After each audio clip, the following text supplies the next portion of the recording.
Good morning friends. तो आज हम निकल गए हैं अचानक से शेगांव के लिए, क्योंकि पापा की काफ़ी इच्छा थी शेगांव जाने की, लेकिन उन्हें टाइम नहीं मिल रहा था हमारे साथ जाने के लिए। तो हम लोगों ने जब देखा कि स्कूल में लगातार 2 दिन की छुट्टी आ रही है तो हम लोग निकल गए। और हमने हमारी मौसी को कॉलेज से बुलाया था, वो हाफ़ डे लेके आ रही थी। ये रही मैं, मेरी बहन। थोड़ी देर में हम लोगों ने हमारी मौसी को पिक कर लिया। मौसी को पिक करते ही हम लोग आगे बढ़े शेगांव जाने के लिए। मेरे पापा ड्राइव कर रहे थे, मेरी मम्मी आगे बैठी थी और हम तीनों पीछे बैठ के गॉसिप्स कर रहे थे। और मेरी मम्मी आगे बैठ के सामने का सुंदर सा व्यू एंजॉय कर रही थी। हमें शेगांव पहुंचने में रात हो चुकी थी, मतलब शाम हो चुकी थी। और ये रहा वहाँ का भक्त निवास। वहाँ पे काफ़ी सारे भक्त निवास है, अराउंड 3 to 4 कुछ भक्त निवास है।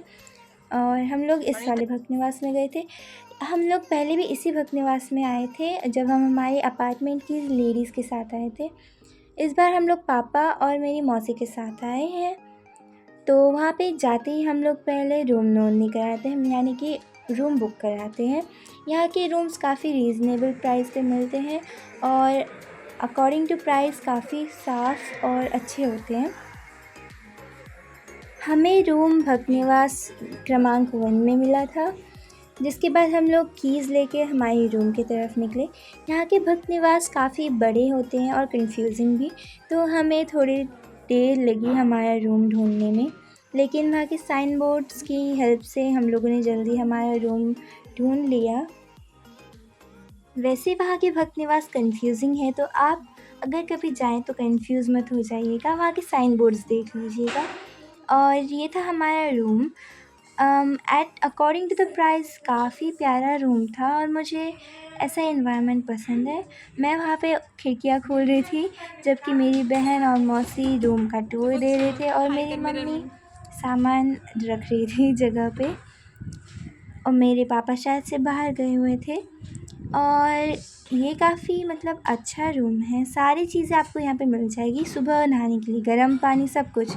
नाश्ते के लिए यहाँ पे एक भोजनालय होता है।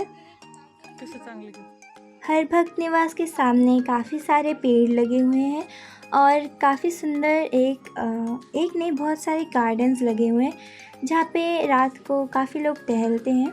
ये था प्रसादालय और यहाँ पे भी आपको खाना जो होता है ना, वो काफ़ी लो प्राइस पे मिलता है, अराउंड 60, 70, 80 पर प्लेट रहता है और इससे ऊपर यहाँ के प्राइसेस जाते नहीं हैं। और अगर कुछ स्नैक्स है जैसे कि साबूदाना, टी, कॉफ़ी, ये सब चीज़ें तो अराउंड 20-30 रुपीज़ या 10-20 रुपीज़ तक मिल जाते हैं। और ये अनलिमिटेड होता है, लाइक बुफे, आप कितना भी खा सकते हो। ये आपको प्रसाद के रूप में मिलता है और आपसे जो पैसे लिए गए होते हैं वो दान के रूप में होते हैं, आपसे पैसे खाने के नहीं लिए जाते हैं। मेरा पर्सनल फेवरेट यहाँ का उसर यानी कि साबूदाने की खिचड़ी है। हमारी फैमिली में सभी को उसर काफ़ी पसंद आया, हम लोगों ने उसे बार बार खाया। और एक बात, यहाँ पे अपना अपना प्लेट खुद उठा के रखना होता है, जहाँ पे एक काउंटर टाइप होता है जहाँ पे डिशेस रखनी होती है वॉश करने के लिए। हम लोगों ने खाना खाने के बाद गजानन महाराज जी के मंदिर के पास आए। यहाँ पे काफ़ी बड़ी पार्किंग है, इस पार्किंग से अटैच एक अंडरग्राउंड टनल टाइप है।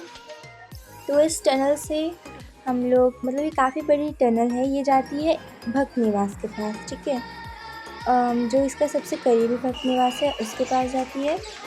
और फिर भक्त निवास से हम लोग बाहर निकलते हैं तो एक ओपन एरिया आता है, लाइक गार्डन जैसा होता है।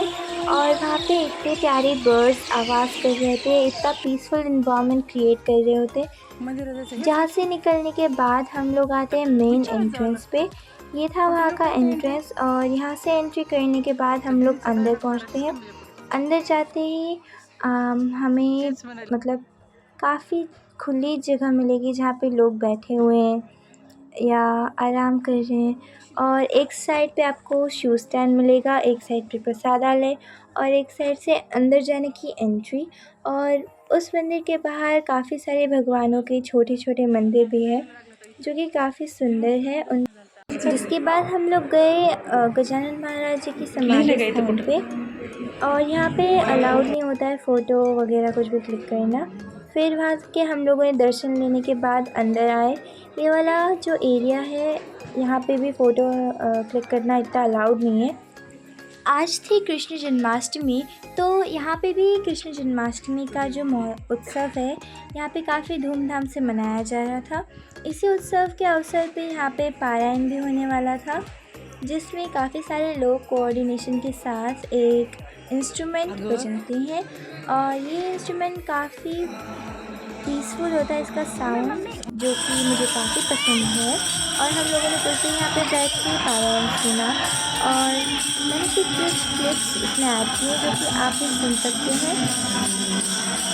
हम लोग यहाँ पे कुछ और देर भी बैठना चाहते थे, लेकिन हमारे पापा जो थे वो काफ़ी थक गए थे, तो उन्हें जाना था वापस भटनीवास, तो हमें वहाँ से जल्दी ही निकलना पड़ा 5-6 मिनट बाद। लेकिन ये प्रोग्राम जो है रात भर, ऑलमोस्ट रात भर चलता है।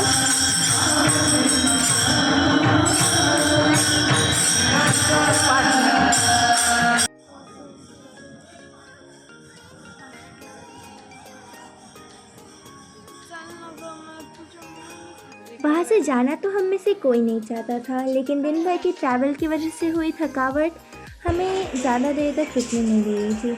हमें काफ़ी नींद आ रही थी, तो हम लोग जल्दी से गए पार्किंग की तरफ, जहाँ हमारा पापा वेट कर रहे थे। वहाँ से हम लोग डायरेक्ट गए भटनीवास और जल्दी सो गए। मिलेंगे अगले ब्लॉग।